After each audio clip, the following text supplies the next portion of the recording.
जय हिंद, वंदे मातरम। शिवान सर के YouTube channel पर आप सभी लोगों का एक बार फिर से स्वागत है।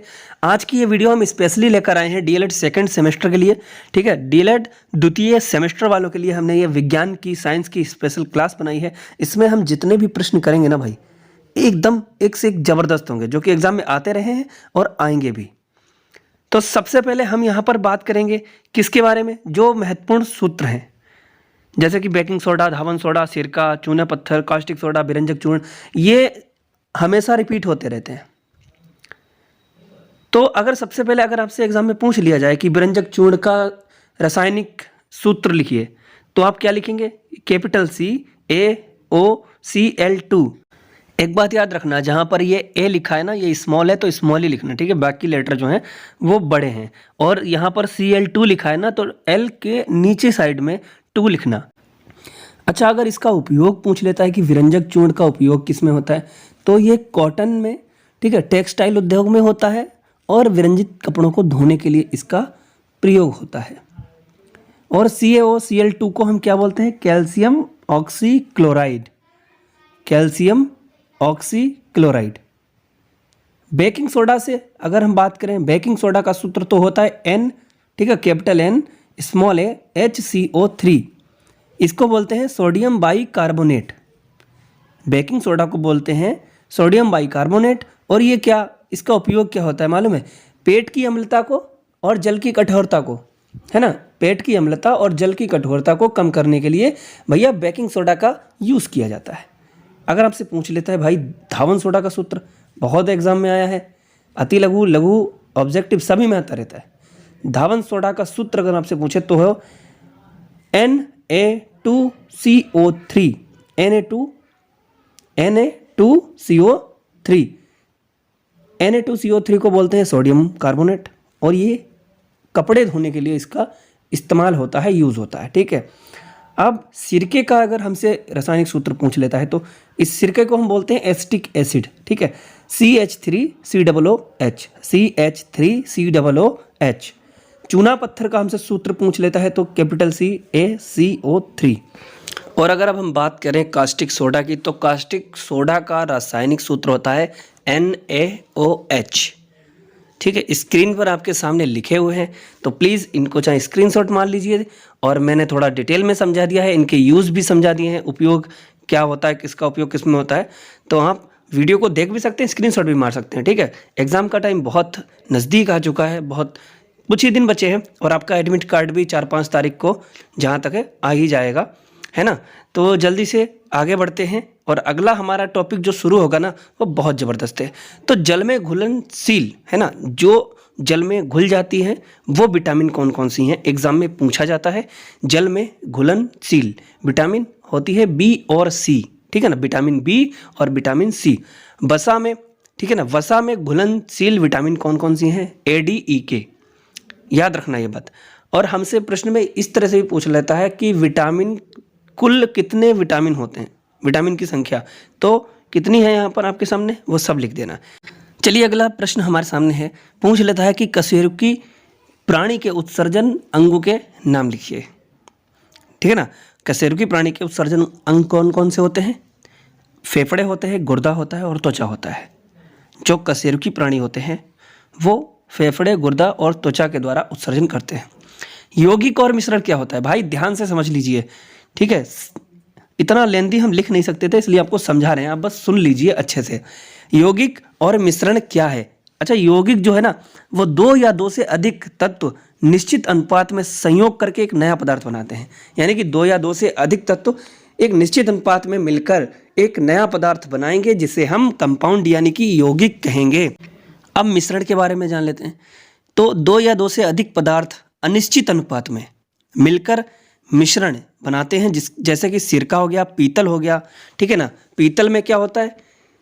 तांबा और जस्ता से मिलकर हमारा पीतल बनता है। पीतल में तांबा जो होता है वो होता है 75% और जो जस्ता होता है वो होता है 25%।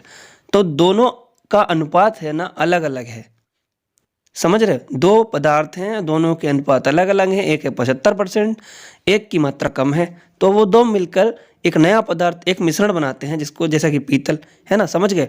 अच्छा, तत्व की बात कर ले, मैंने लिखा नहीं है, लेकिन तत्व क्या होता है, जो पदार्थ एक ही प्रकार के परमाणु से मिलकर बनते हैं वह तत्व कहलाते हैं, समझ गए। अब यहाँ पर देखिए, किसका आवेश शून्य होता है, परमाणु का आवेश कितना होता है, आपसे एक क्वेश्चन पूछ लेता है परमाणु का आवेश कितना होता है, तो परमाणु का आवेश बेटा शून्य होता है मेरे भाई। अम्ल अगर पूछ ले कि अम्ल के उदाहरण या अम्ल के बारे में बताइए, तो अम्ल वे पदार्थ हैं जो जलीय विलयन में हाइड्रोजन आयन देते हैं एवं हाइड्रोजन आयन के अतिरिक्त और कोई धनायन नहीं देते। तो अम्ल के उदाहरण के अगर पूछ ले, HNO3, H2SO4 और HCl, ये होते हैं हमारे अम्ल। और क्षार के बारे में अगर बात कर लेते हैं, वे यौगिक जो जलीय विलयन में हाइड्रोक्सिल आयन देते हैं वे क्षार कहलाते हैं। और क्षार की अगर उदाहरण पूछ लेता है तो आपको लिखना है NaOH, KOH, NH4OH। बस इतने 3 काफ़ी हैं। आपसे एग्जाम में सिर्फ 1 या 2 पूछा जाएगा, तो आप टेंशन मत लीजिए, आप चाहे जितने लिख सकते हैं, लेकिन आपके सामने जो लिखे हैं उनको अच्छे से कंठस्थ कर लीजिए, एकदम याद कर लीजिए, ठीक है। चलिए आगे बढ़ते हैं बिना किसी देरी के। अगला प्रश्न, अगला टॉपिक हमारा निकल कर आता है फसल चक्र से। ये हमारा बहुत बार पूछा गया है, तो मैंने सोचा इसको ज़रा कर लेते हैं अच्छे से। तो फसल चक्र के बारे में अगर बताऊं, तो आप लोगों के यहाँ भी खेतीबाड़ी होती होगी, आपने देखा होगा कि किसी भी खेत में या हमारे खेत में एक निश्चित समय में एक फसल के बाद हम दूसरी फसल लेते हैं, है ना। एक फसल जब कट जाती है तो तुरंत हम क्या करते हैं, दूसरी फसल लगा देते हैं। इससे क्या होता है, भूमि की जो उर्वरा शक्ति नष्ट नहीं होती है और यही फसल चक्रण कहलाती है। मतलब एक फसल के बाद दूसरी फसल लेना ही हमारा फसल चक्रण कहलाता है। मतलब एक के बाद एक फसल हम लेते रहते हैं, ठीक है ना। और उत्तोलक की अगर बात करें तो उत्तोलक क्या होता है, एक मुड़ी हुई या सीधी मजबूत छड़ होती है उत्तोलक। उत्तोलक क्या होता है अगर पूछे तो बोल देना कि भैया उत्तोलक एक मुड़ी हुई या फिर सीधी मजबूत छड़ होती है। प्रथम प्रकार के उत्तोलक का उदाहरण अगर पूछेगा तो लिख देना कैंची, तराजू, हैंडपंप। दूसरे प्रकार का यानी कि द्वितीय प्रकार का उत्तोलक सरौता, ट्रॉली और बॉक्स का ढक्कन, ये होगा द्वितीय प्रकार के उत्तोलक के उदाहरण। तृतीय प्रकार का उत्तोलक का उदाहरण अगर पूछे तो आप चिमटा, चाकू, फावड़ा, हल, ये सब लिख सकते हैं। अब ये बहुत ही इंपॉर्टेंट आ गया है, नवीकरणीय और अनवीकरणीय संसाधन हमसे पूछ लेता है। तो आप सिर्फ ध्यान से सुन लीजिए और लिख लीजिए, ठीक है ना। नवीकरणीय संसाधन क्या होते हैं, इनको हम कई बार यूज़ कर सकते हैं, कई बार इनका उपयोग कर सकते हैं और ये कभी ख़त्म नहीं होते, ठीक है।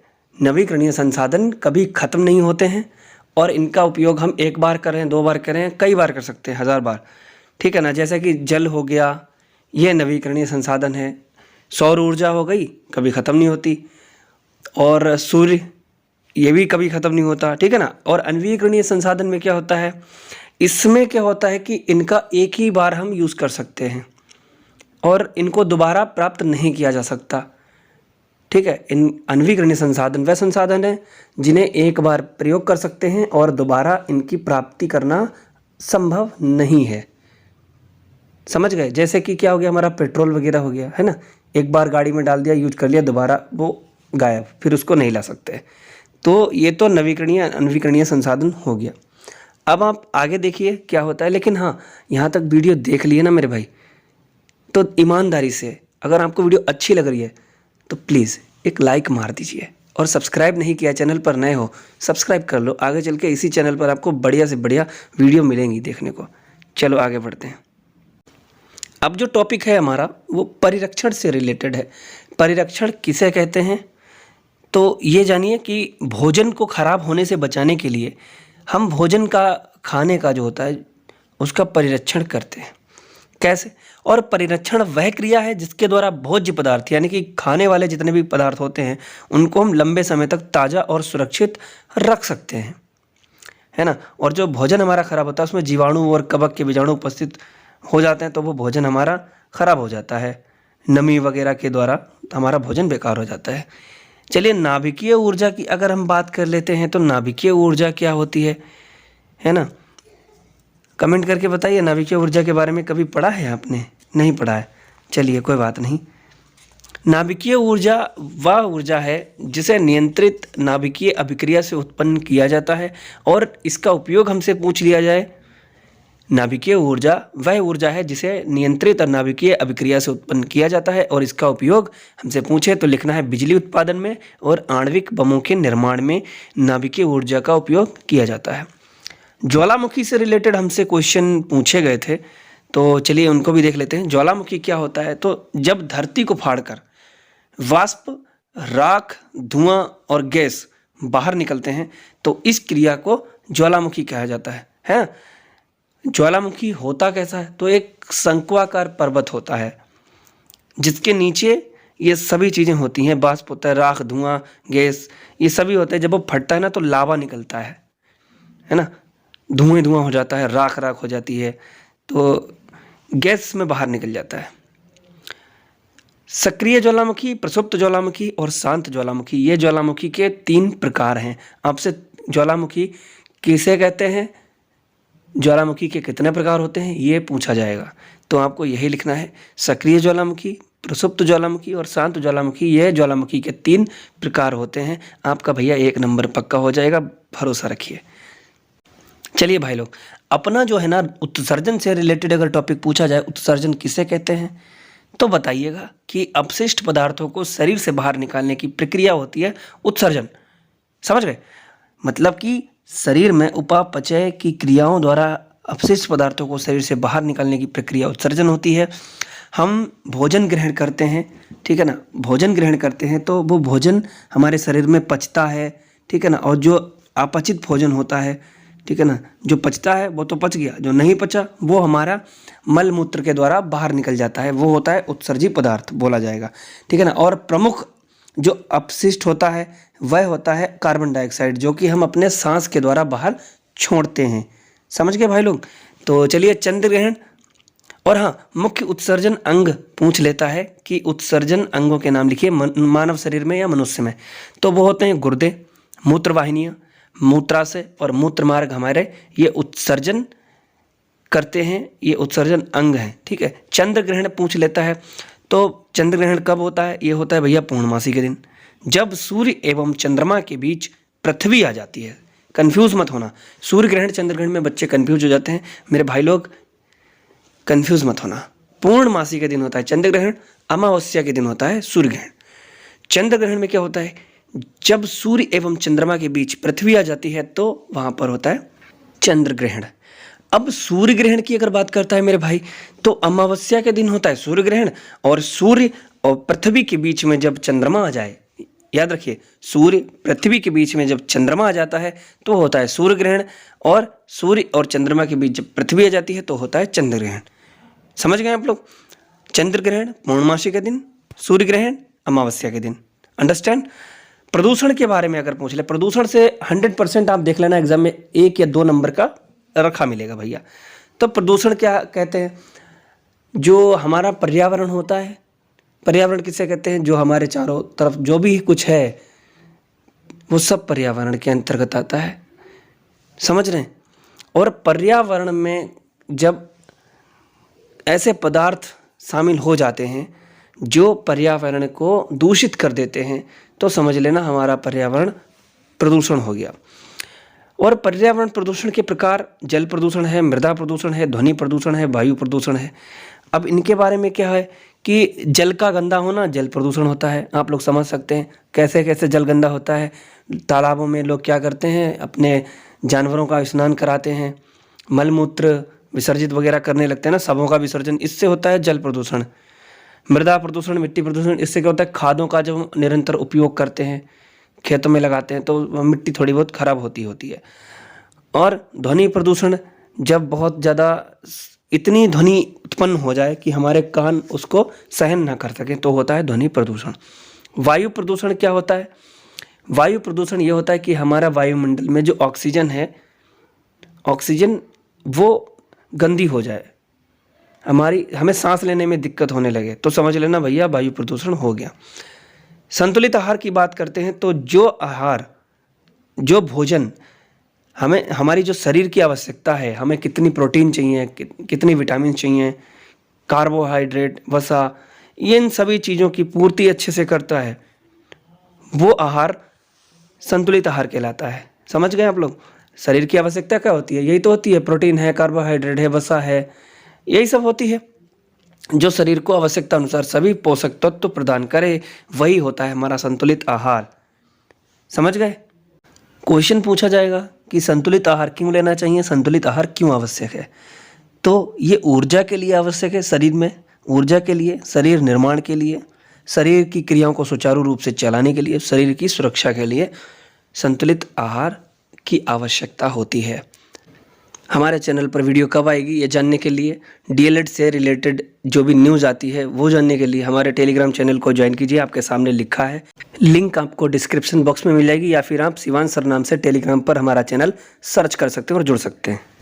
तो अगर वीडियो पसंद आई है, आप क्या करेंगे? लाइक करेंगे, शेयर करेंगे अपने दोस्तों के साथ, एक प्यारी सी कमेंट कर देना अगली वीडियो किस टॉपिक पर चाहिए। और चैनल पर अगर नए हो तो प्लीज़ सब्सक्राइब कर लीजिए। मिलते हैं फिर किसी नई वीडियो में, तैयारी कीजिए। जय Hind, Vande Mataram and take care.